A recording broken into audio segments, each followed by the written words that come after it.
Lockdown खुला है यहाँ, रेस्टोरेंट्स खुल गए, हमारे यहाँ टूरिज्म खुल गई, हमारे यहाँ मॉल्स खुल गए, शॉप्स खुल गई, हमारे यहाँ जो शादी हॉल्स हैं वो खुल गए। अब तालीमी जो इदारे हैं वो भी 15 सितंबर से खुल जाएंगे। क्या इसका मतलब ये है कि कोरोना ख़त्म हो गया या बहुत ही कमज़ोर हो गया कि अब हमें डर नहीं?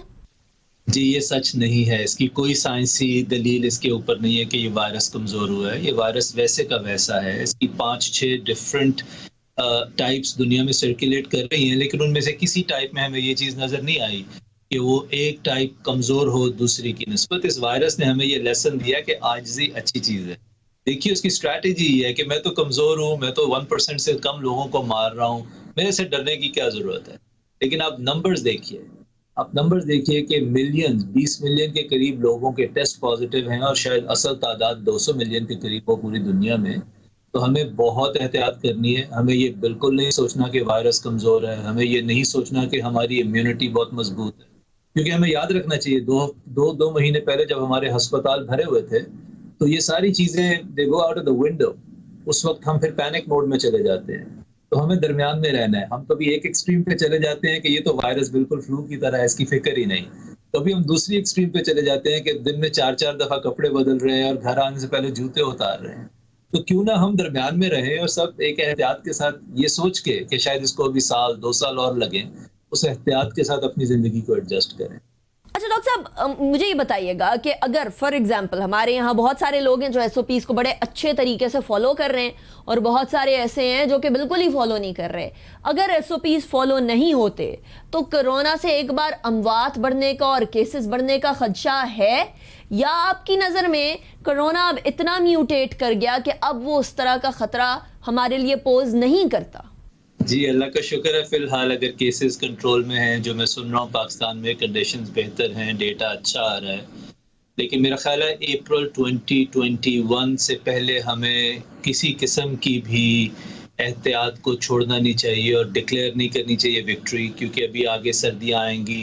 अभी हमें नहीं पता सेकंड वेव कितनी ख़राब आए, हमें नहीं पता रेगुलर फ्लू और इन्फ्लुएंज़ा के सीज़न में इसके क्या हालात हों।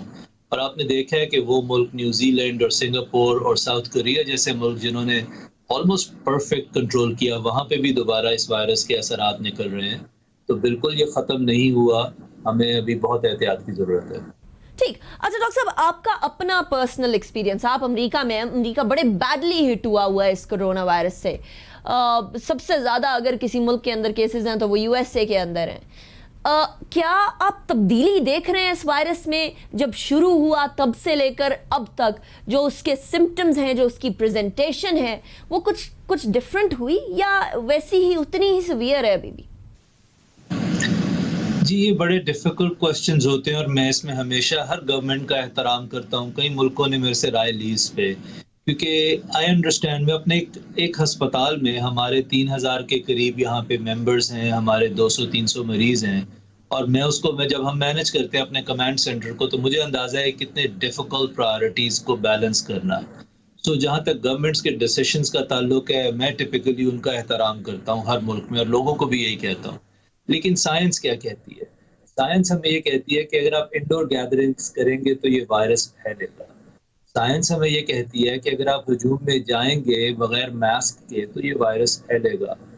और साइंस हमें ये कहती है कि अगर आप मास टेस्टिंग नहीं करेंगे, जो कि हम पाकिस्तान में नहीं कर पा रहे, तो आपको अंदाज़ा नहीं होगा एक वायरस जो कि 30 से 40% में उसके सिम्टम्स ही नहीं है और जो इतने डिफरेंट दिल पे भी अटैक कर रहा है और दिमाग पे भी अटैक कर रहा है, तो बगैर डिटेक्शन टेस्टिंग के आपको कैसे पता चलेगा कि इस शख्स को फालिज नहीं, इसको तो बल्कि कोविड था, और ये हार्ट अटैक नहीं, ये भी कोविड था।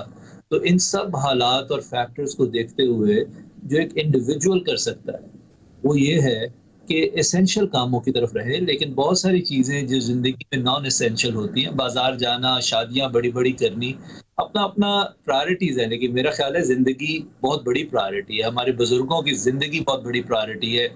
इससे बड़ी है कि शादी पे 500 लोग आएँ और मेरी मेरी इज़्ज़त और वो सारे जो हमारे परसेप्शंस होते हैं। तो मेरी आमतौर पे लोगों को राय ये है कि देखें, सब्र और शुक्र करें, खुदा ताला का बहुत शुक्र है हम पे। थोड़ा-सा वक़्त है, इसको सब्र शुक्र से गुज़ार लें, उसके बाद ज़िंदगी दोबारा चल पड़ेगी।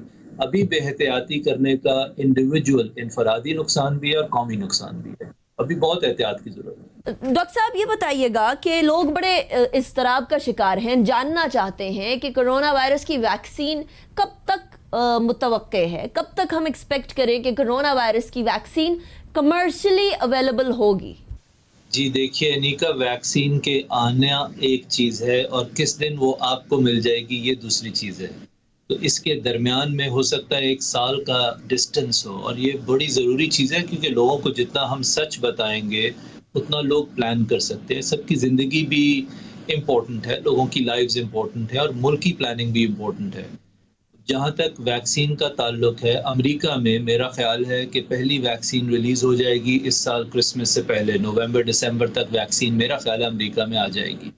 लेकिन फिर वो किन को मिलेगी? हो सकता है वो सिर्फ फर्स्ट रिस्पॉन्डर्स के लिए हो। उसके बाद वो आपके बर्र-ए-आज़म हमारे साउथ ईस्ट एशिया में कब तक पहुँचेगी? हो सकता है उसमें और कुछ महीने लग जाएँ। उस वैक्सीन की एफ़िकेसी क्या होगी? अभी हमें ये पूरी तरह नहीं पता। उस वैक्सीन को रेफ्रिजरेशन की ज़रूरत होगी या नहीं? क्योंकि इस सब से उसके ट्रांसपोर्टेशन पे फ़र्क पड़ेगा। और पाकिस्तान को 200 मिलियन डोज़ेज़ मिलेंगी या 100 मिलियन डोज़ेज़ मिलेंगी, तो अभी बहुत सारी अनसर्टेनिटीज़ हैं इसमें। अच्छी बात ये है कि वैक्सीन एक बेस्ट तरीका है इस पैंडेमिक को ख़त्म करने का, लेकिन मेरा पर्सनली ख़्याल है कि अभी उस वैक्सीन की मास प्रोडक्शन और डिस्ट्रीब्यूशन में हो सकता है 1 साल और लग जाए। राइट डॉक्टर साहब, जाते जाते